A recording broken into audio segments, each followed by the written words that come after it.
Greetings, everybody. Dave DeWalt here from NightDragon, and welcome to our second edition of our NightVision 2026 series. And I'm joined by just amazing guests who I'll introduce in just 1 minute. But first of all, I want to say Happy New Year. I think we can still do that. I know it's only February, but get a chance to say hello to everybody and welcome you to our NightVision events. As you know, we have global leaders in national security and cybersecurity from all over the world. Opportunity to talk about what's happening in the threat landscape and innovation in the world of security. And what an interesting world it is right now, as all of you know. The old adage, may we live in interesting times, which is both a kind of a blessing, but also sometimes a curse, depending on where you come from. And we live in interesting times, and it's amazing to watch kind of all the geopolitical, military tensions that are happening, but the incredible advancements of technology around AI and agentic and cloud and quantum and all things we'll have a chance to discuss today, but a lot of threats as well and challenges that we're having both with nation state actors, criminals, but also ransomware operators, even misinformation, and a lot of challenges we're facing in the world today. So it is indeed interesting times. Today's guest is just a friend that I've had for many, many years. I call him Dr. David Coe. He's not technically a doctor, but in my world he is. He is the Commissioner and Chief Executive Officer of the Cybersecurity Agency in Singapore. David Coe, thank you so much for joining. It's so wonderful to see you, my friend, and you're looking great. And I think it's warm in Singapore, right, these days? It always is warm. Dave, thanks so much for having me here. Yeah, we're 1 degree off the equator, so it's equatorial. It's hot all year round. I just came back from the Winter Olympics and from Milan, so I'm not even sure what time zone we're on, but what a wonderful Olympics it is. And I know Singapore had a representative in there as well, correct? Yes, first time we had one athlete representing Singapore in the Winter Olympics. Oh, wonderful to have.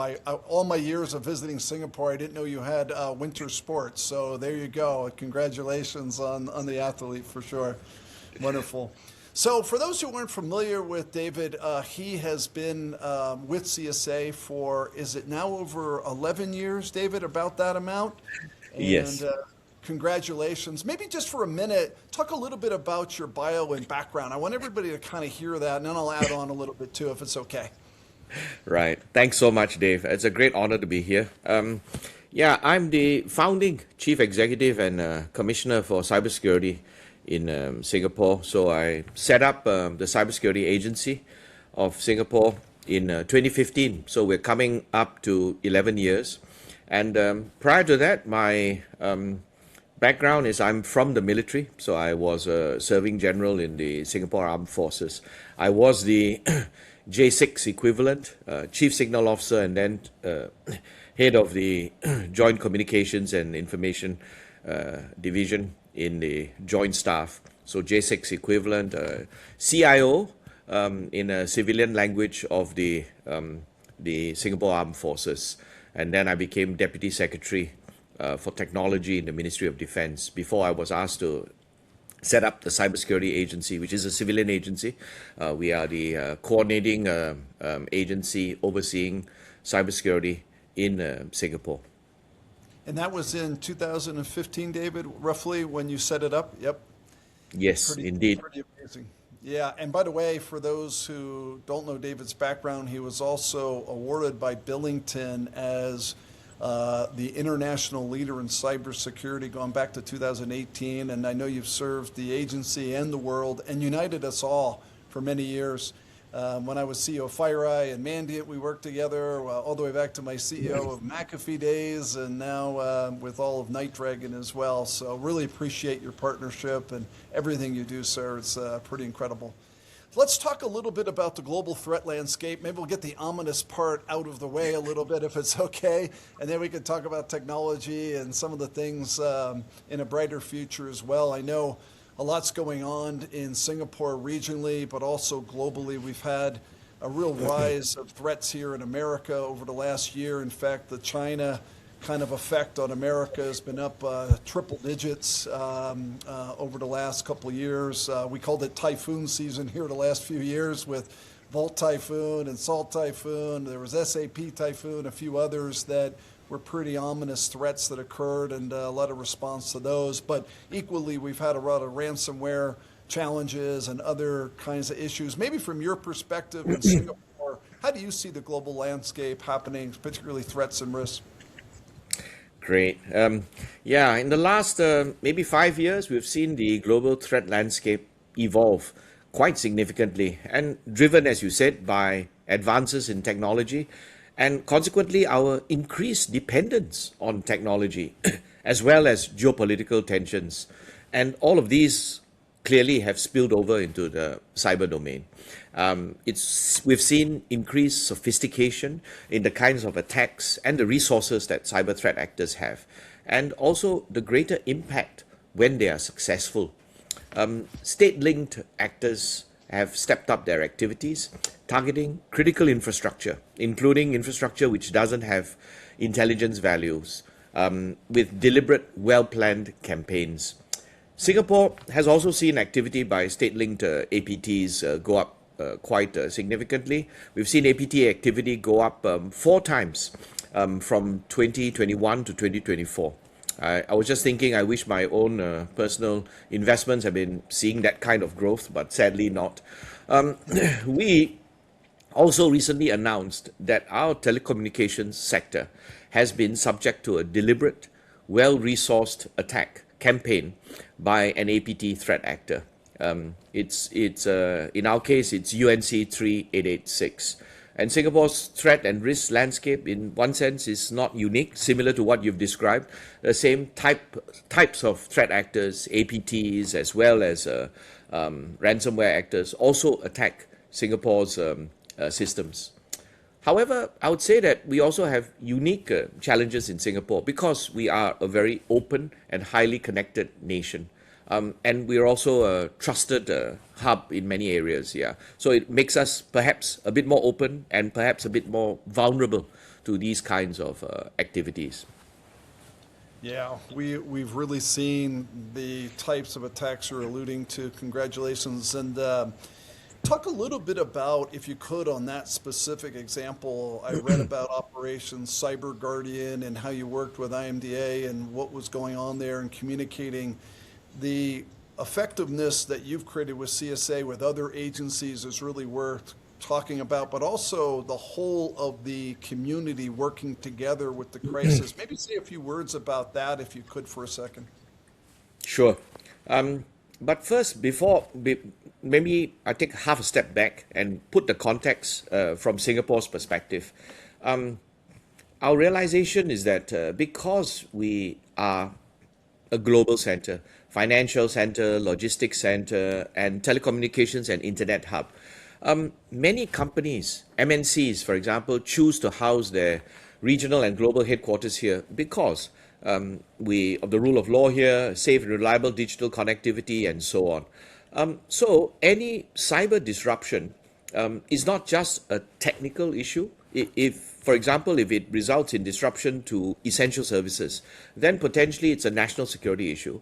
But because we have these big companies who are here, it also undermines the attractiveness, the trust that Singapore has, and it can have economic repercussions which would affect our economic survival. Not to mention, of course, the fact that everyone in Singapore is highly connected and it affects our digital way of life. So just as a backdrop, the potential impact that this can have on us. So our view is that it is important for the leaders of organizations, the C-suite, and the members of the board to understand, and in particular, those who are running critical infrastructure, to understand that cybersecurity is not just a technical issue. It's actually a critical enabler for business and providing essential services, and in many cases, it builds trust. So we need to recognize the importance of cybersecurity in terms of digitalization and building this culture of trust and partnership. And ultimately, we may not be able to prevent all attacks, so we have to have the need for resilience. So, long preamble, but in a way, this is where we're coming from in terms of the need for the partnership. So you mentioned Operation Cyber Guardian. Yes. So this is the operation that we mounted in response to this sophisticated determined APT campaign against our telecommunications sector. It, as you can imagine, was mounted over many months and against all the 4 major telecommunications companies in Singapore. All of them are private companies listed on the stock exchange, and they operated the critical infrastructure. It began with one of the telecommunications companies detecting something that was was a bit suspicious in one of their networks. To be clear, it's not one of the most critical networks, and while we have the Cybersecurity Act in Singapore, which obligates the operators of critical infrastructure to report particular types of incidents, especially on the critical infrastructure, this particular suspicious activity actually didn't meet that threshold, didn't meet the bar. It wasn't reportable. But that telecommunications company, good on them, shout out to them, decided voluntarily to report this to the authorities, so to our telco regulator and to CSA.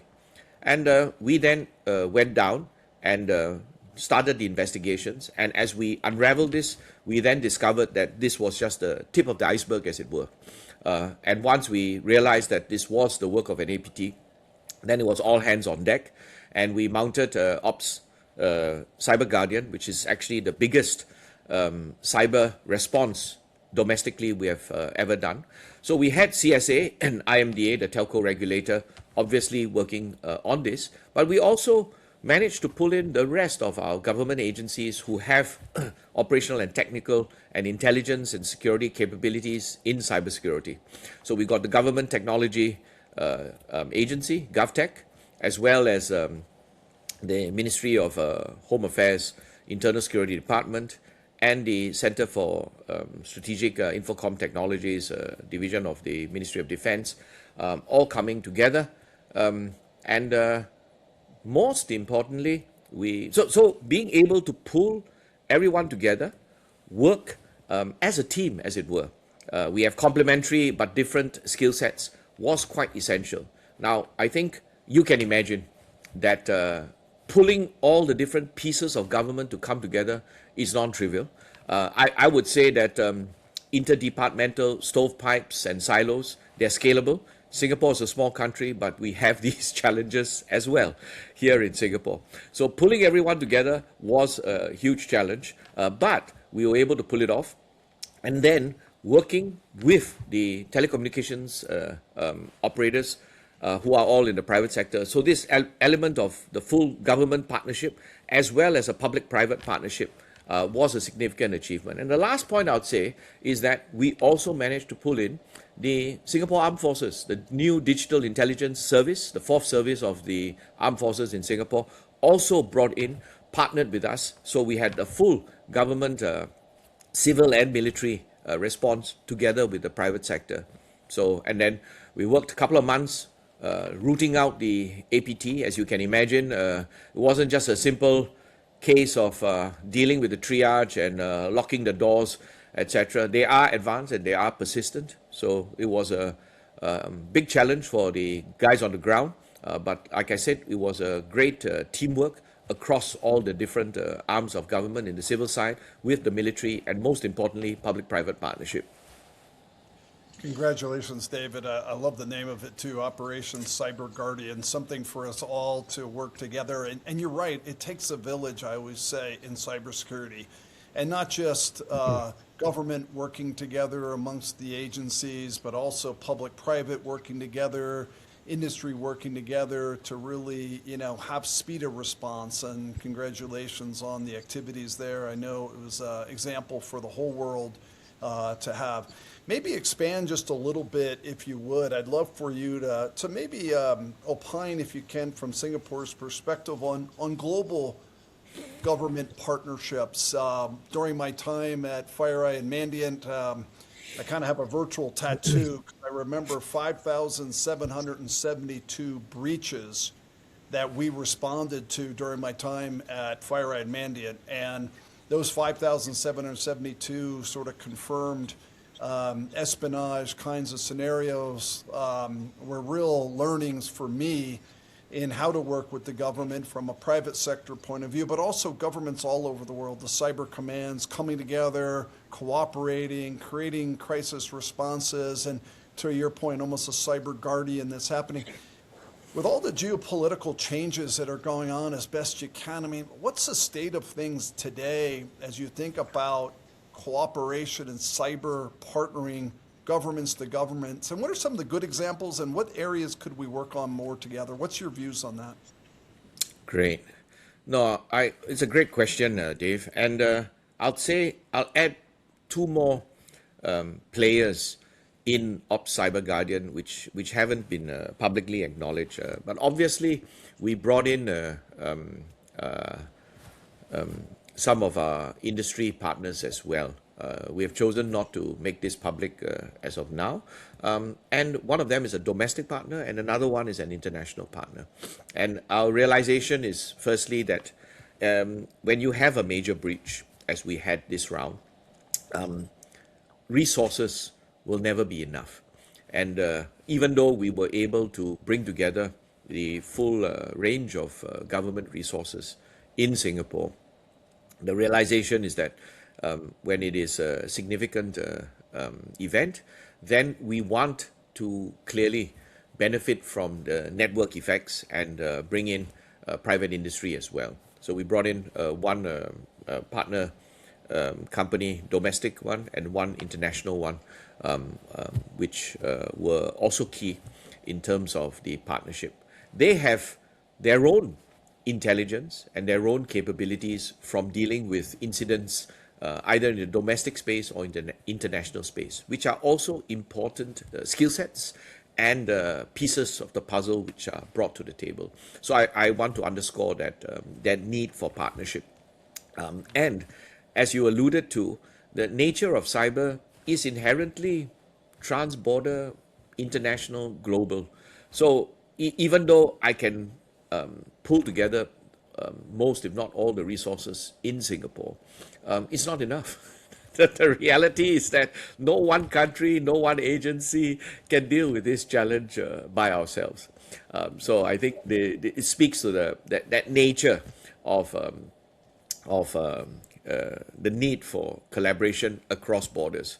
And throughout the time in my time here in CSA, the realization is that we have to do that. Now, in that respect, I would say Singapore's benefit is that we're small. So it's a feature, not a bug. The reality is that I don't have that luxury of thinking domestic. I mean, you've been to Singapore. We have one airport. So if you go to the airport, there's no way you can fly domestic. By definition, you're flying international. So the outlook of the typical Singaporean is that you have to engage regionally or globally.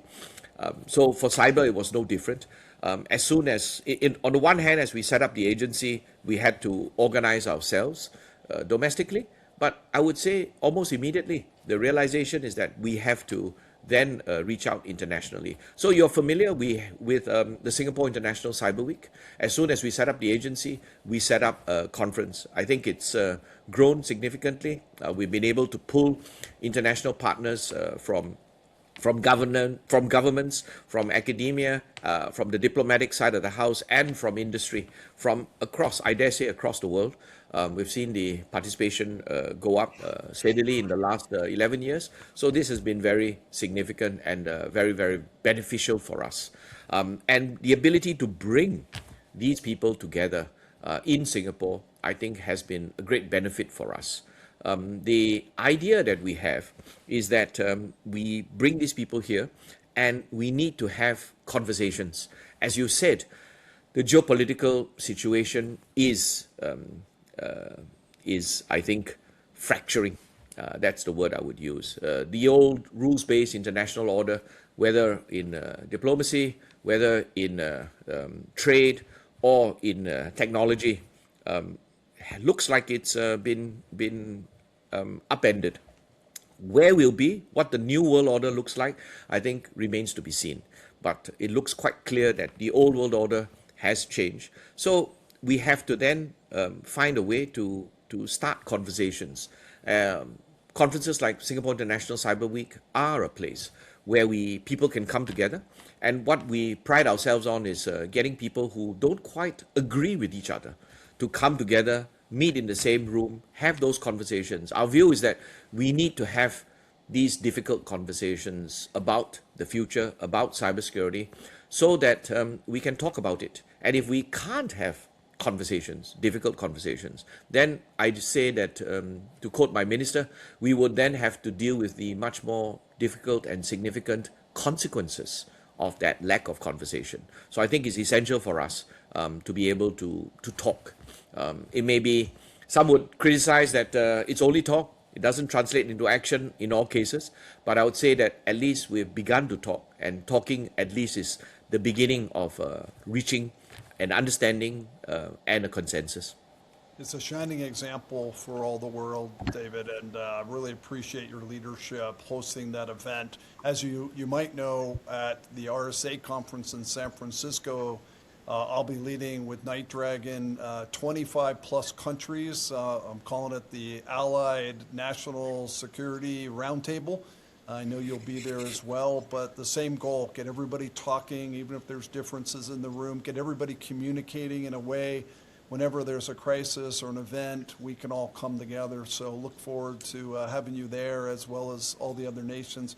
Let's just stay on the threat landscape for a couple minutes more, if you can. Just talk about this incredible technology inertia for a minute and the threats and risks that you're seeing. I mean, this word AI feels like a four-letter word sometimes when it comes to sort of the threat landscape, but also quantum and some of the newer threats that we're starting to see. What's keeping you up at night from a threat point of view that's emerging maybe in 2026 that we should all keep an eye on? Great. Yeah, great question. Let me begin by firstly putting out a disclaimer. In the close to 11 years that I've been in CSA, I have searched everywhere, and I've discovered, sadly, that the job doesn't come with a crystal ball. So I can't see into the future. I tell people, if you had asked me, I don't know, 3 years ago, what was the most pressing concern that I had, I would not have hesitated, and I would have said it was quantum. Then ChatGPT broke out, and all bets were off, and all the work that we had been doing on quantum was, as it were, pushed to one side as we dealt with the explosion of the sudden accessibility of AI. So I just wanted to begin with that caveat that my predictions for the future have proven to be inaccurate, highly inaccurate in the past. Yes.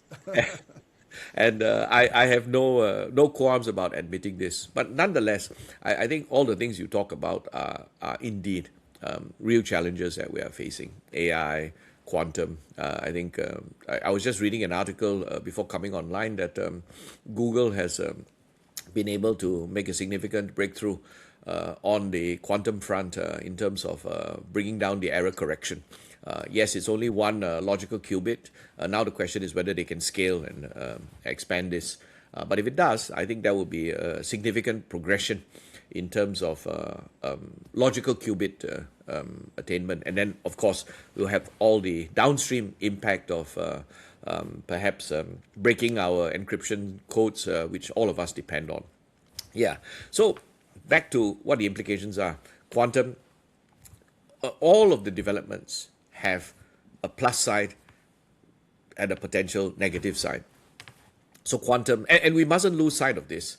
So the first thing I'd say is that we can't turn back the clock on technological progress.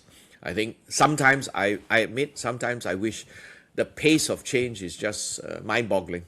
Sometimes I wish that, hey, could someone just hit the brakes for a while? Could we take a break and slow down and perhaps catch our breath? But this is not going to happen.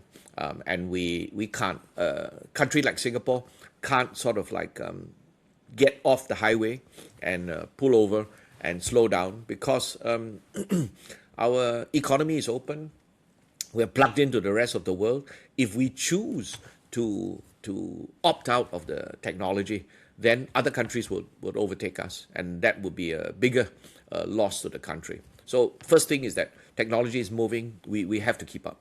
Second is that when it's moving, there actually are real opportunities out there. So whether it's quantum, whether it's AI, or the digital domain, all of them represent real opportunities for the economy, for jobs, for people. I think in Singapore, the thinking is that AI won't take away your job. But the guy who knows AI, he's going to take away the job of the guy who doesn't know AI.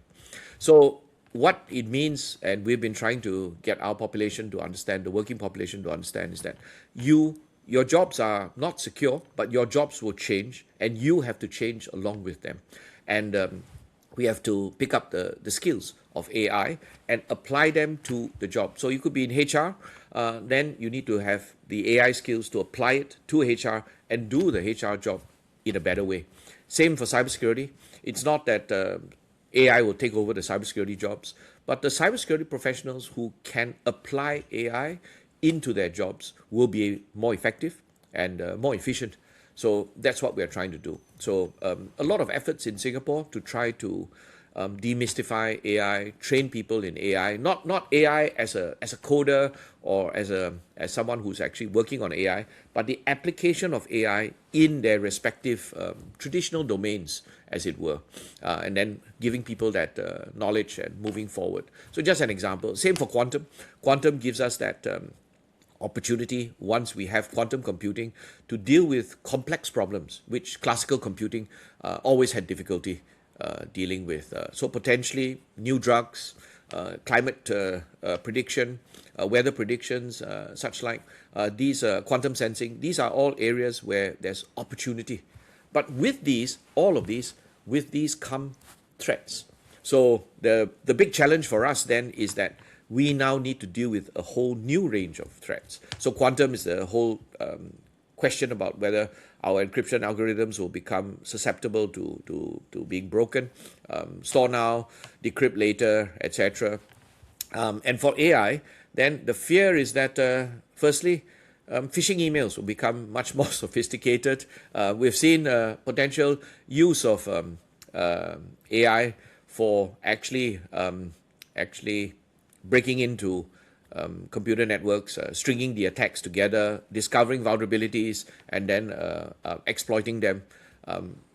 Right now, we don't see it automated, but we can already see that the attackers are using AI. Now, here's an interesting point that I wanted to raise, and that is that I'm trying to get the guys in my organization to use AI for their job.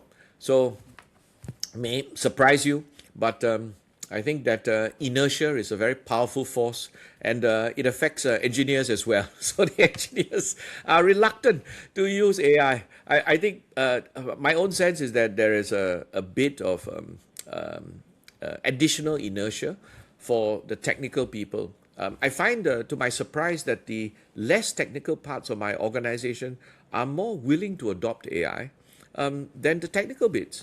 And my suspicion, my working hypothesis for now is that the less technical people have no qualms to say, like, look, I don't know anything about AI, teach me, and I'm willing to learn. Whereas for an engineer, cyber engineer, he's supposed to be an engineer. I'm supposed to know this stuff. So he's less willing to admit, I don't know anything about AI. So there seems to be a barrier to wanting to learn and adopt it. Okay, so second is that once we are actually using it, we have to test it.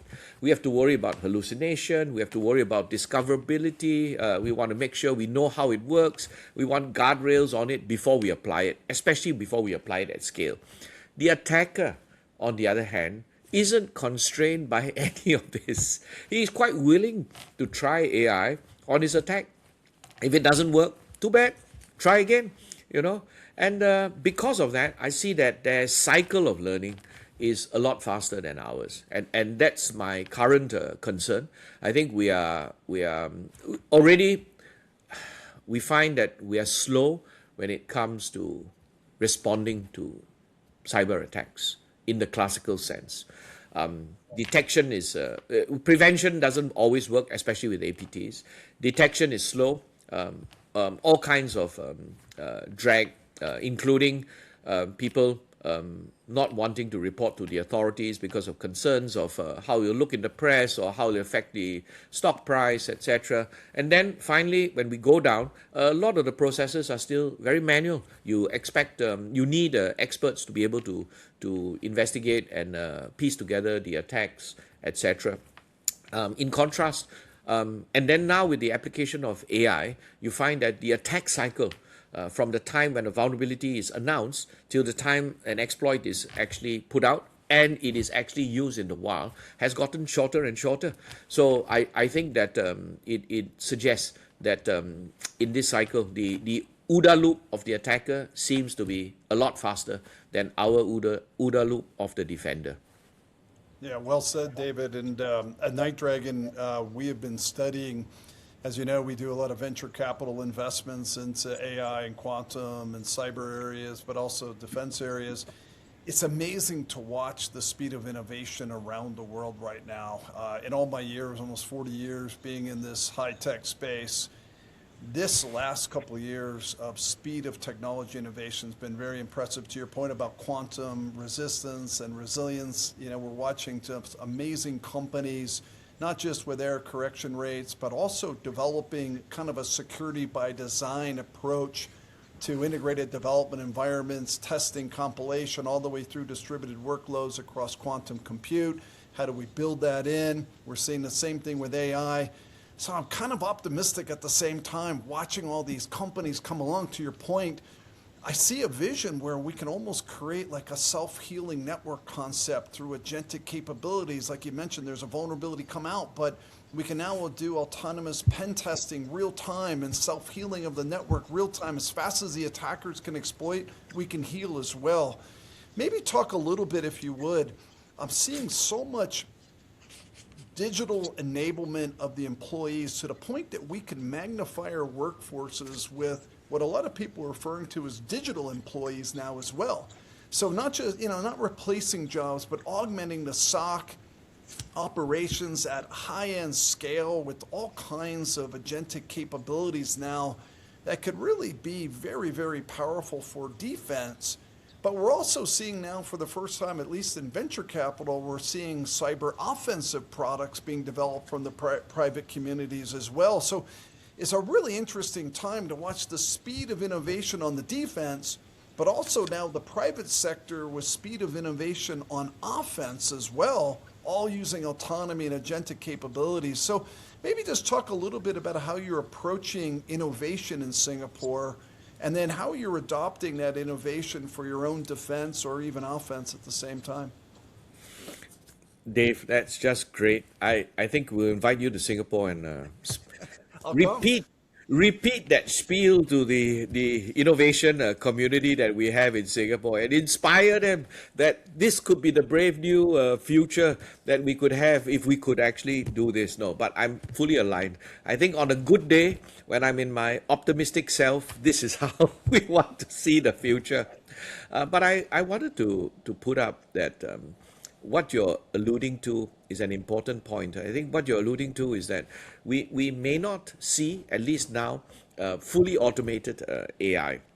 The agentic pieces are subcomponents which can be automated, but I think the conceptual framework would be that what we've seen so far is that the best AI AI works best when it is as a wingman, as a co-pilot, as an augmentation to that skilled operator.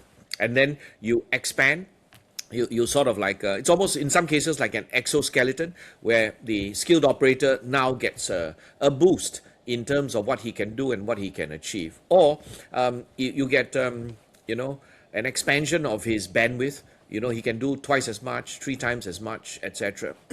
and that scale. But guided, as it were, by that skilled operator so that the ability for him to then guide, fine-tune, etc., would be essential, at least for now. This is what we are seeing. I fully agree with the defensive capabilities. And we've been trying to inspire the innovation ecosystem in Singapore to. So one of our big bets that we have in the next couple of years is an AI enabled cyber defense ecosystem. So a big piece in terms of research and development and innovation around AI for cybersecurity. Getting the academics work together with us, the operators, and then looking at what the operational use cases are. So exactly as what you've said, the vulnerability discovery, looking from the outside in, your own vulnerability patching. Patching is a bear. Anyone who has run a network knows that the patches come out and then you've got to test it yourself, then go around and actually, in some cases, individually patch systems, endpoints, etc. If these can be done automated, this would be a significant innovation which would make the defenses a lot more secure, faster. The reality is that in many of the breaches that we investigate, they are not using 0 days, but they're using N days. And the reason is that they don't need to use up the 0 day. The N days are good enough because the vulnerability is announced. It takes them X number of days to patch for any large enterprise. And they're out there having the exploits to the published vulnerability before the typical defender is able to patch, test and patch their own systems. So there is this window which exists and which the attackers we see quite successfully exploit. So if we can use agentic AI agents in terms of patching, discovery, and fixing the vulnerabilities, this would be excellent. Now, that's only at the prevention stage.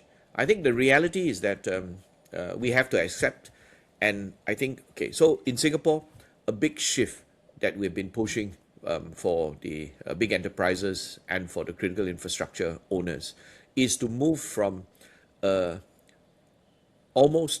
move and rebalance away from just prevention. In some cases, they were almost 100% on prevention and very little on detection, and sort of rebalance that. Maintain the prevention, which I think we should still try to do, prevent as best as we can, but then also to invest something in the detection. The reality is from whenever we investigate any big incident, inevitably we find the point of entry to the point of discovery. It's in the months. So the guy has been in the network for weeks and months before we successfully detect them. I think that this time period has to be shortened. The attacker does need to. The attacker comes in. He then has to reconnoiter the network. He has to escalate his privileges. He has to do lateral movement, etc. All of which, in theory, is in terrain which you control. You can instrument. You can put sensors, and you can detect him. Unfortunately, we're not putting enough effort into this. And again, AI can help us in these, in terms of designing the internal networks for choke points, which then can channel the attacker into places which our sensors can detect them, detect the anomalous behavior. And the last point I'd say is that correlation. A lot of the challenge that we face is trying to differentiate the weak signals from the noise. I think AI, again, can help us in terms of separating the noise, the signal from the noise, and I think connecting the dots, as it were. And we are not doing enough of this. Yeah, every product today, you can see them announcing there's AI, but I think the reality is exactly how much AI exists, whether it's machine learning or it's truly agentic capabilities. I think remains to be seen. But the box, we've at least got to the stage where the cover of every box has AI on it. I think now we have to open that box and check exactly how much is inside there. But as we progress, I'm cautiously optimistic that it will help the defenders, and it hopefully will be able to then flip the equation so that there is an advantage for the defender in terms of making it more difficult for the attacker. Yeah. Yeah, well said, David, for sure. I'm smiling and laughing a little bit because I remember 2 years ago, I think every cybersecurity company renamed their .com to .ai. And then last year was a bit of the year of agentic. So we'll see what the Yeah. new A is for 2026. But maybe last question for you. I'm curious No, what on that AI. note, let me interrupt. On that note, the reports of my guys going to RSA were that like, oh, everywhere we went this year it was a quantum. All right, then they come back the next year and say like, okay, boss, I have good news. All right, quantum's no longer there. Like we had enough of this. But the bad news is that everything is now AI. Yeah, so yes, we see Yes. that conversation moving. Yeah. Oh, it's fast moving. I'm curious what area of technology maybe you're most excited about from a cyber defensive point of view. And while you think of that, I think we saw the future 2 weeks ago. I don't know if you paid attention to what was called the Moltbot, but Moltbot was the kind of agents talking to agents, right? And ultimately, agents and agentic capability, being able to read your emails. I'm sure you saw this, all your personal information, and then the agents beginning to talk to agents themselves in multiple languages and different logic settings. And it was just a glimpse of the incredible future that AI can present itself really for the good of mankind and humanity going forward. But it was also a pretty scary thing because the way in which they could talk about the humans was quite interesting as well. But what area of technology are you excited about? Is there an area where you're watching closely to kind of see if it's an area that could really make a difference? What's been on your mind when it comes to that innovation area? Yeah, I saw those developments, and I think on the one part there's that possibility for that bright shining future, but on the other part is that old Arnold Schwarzenegger movie, Terminator, Skynet. Yeah, so From indeed, yeah. So I'm dating myself, but yes, but there's that fear as the agentic agents get unleashed, as it were, then in what direction will they move? I think that is that dark side concern, which I think we do need to put in place guardrails and make sure that we know what is happening and have some ability to manage and control this before rather than let things develop by themselves.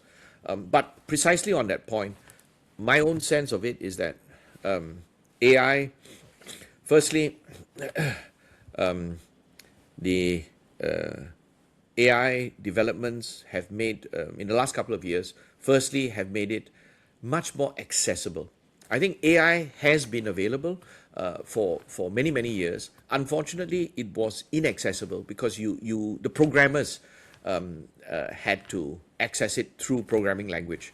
The big leap came when it became accessible through just human language. Then the average person could now have access to it, and then it opened up a whole range of opportunity for people at different levels. Second element of that big change is that I would look at it that previous technological revolutions impacted, for want of a better term, blue collar workers.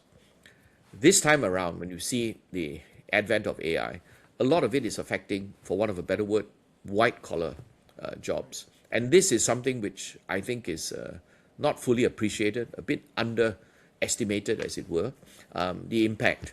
I think that we've seen blue collar workers be affected by technological change, and then that's one dimension. But this time around, because the impact is affecting white collar workers, knowledge workers, etc., I think this is a group of people who have hitherto not faced such kinds of disruption. So I think the impact in terms of the economic impact, in terms of social impact, still not fully appreciated and worth looking at. All right. Now, from a cyber perspective, I think that the big innovation, in my view, big opportunity is in the agentic world. I think having the access to AI is one thing, but once you are able to use agents, you set up the agents and get them to do the tasks. They actually, firstly, it expands the experts' capacity, expands the experts' ability to deal with a much wider range of things, and they become much more effective and much more efficient. And then if you structure the agents correctly, I think that you can string multiple actions together, and then it becomes much faster and much more accurate as well. The concern I have is that sometimes we don't fully understand why it's working, right? So, well, and that's a bit disturbing. So I think that one of my guys was showing me a demonstration, and then he's saying that if you set the agent and you tell the agent that you are you give it a persona that you are actually a skilled programmer with many years of experience, and you're checking the code for consistency and quality, then they do a better job. It's like, oh, okay, right? Then one of my guys told me that, oh, and if you give him a name like David, right, then for some reason they do an even better job than if you don't give him a name. It's like, why? It's like, then he told me, we have no idea, but it just seems to work. So I'm an engineer by training, so I fully appreciate the line of thinking. Look, I don't know the theory, but if it works, don't fix it.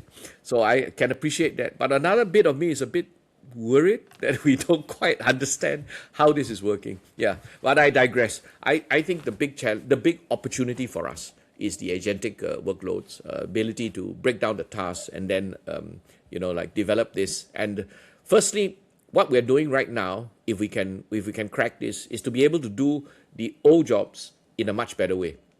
And I think that will be a big improvement. But I hope that in due course, once we have cracked this, then we'll be able to do new jobs, new things in a better way. Not just do old things better, but do better things. And I think that will be the big opportunity for us. I love it, David. Exciting times for sure. And I agree with you on agentic. We see this in the venture capital world. The progression of these companies is just incredible and fun to watch. I think this year will be amazing. I don't know how many AI tools you have on your device, but I got Grok, Perplexity, Claude, Gemini. I'm using ChatGPT. I got them all right now, and I'm learning them all. I'm getting good at vibe coding at the same time. Wow. So us older folks in the world of cyber are keeping up with it. David, thank you so much for joining. You are one of the true leaders in this world. I'm very thankful for our friendship, relationship. Thank you for the partnership as well.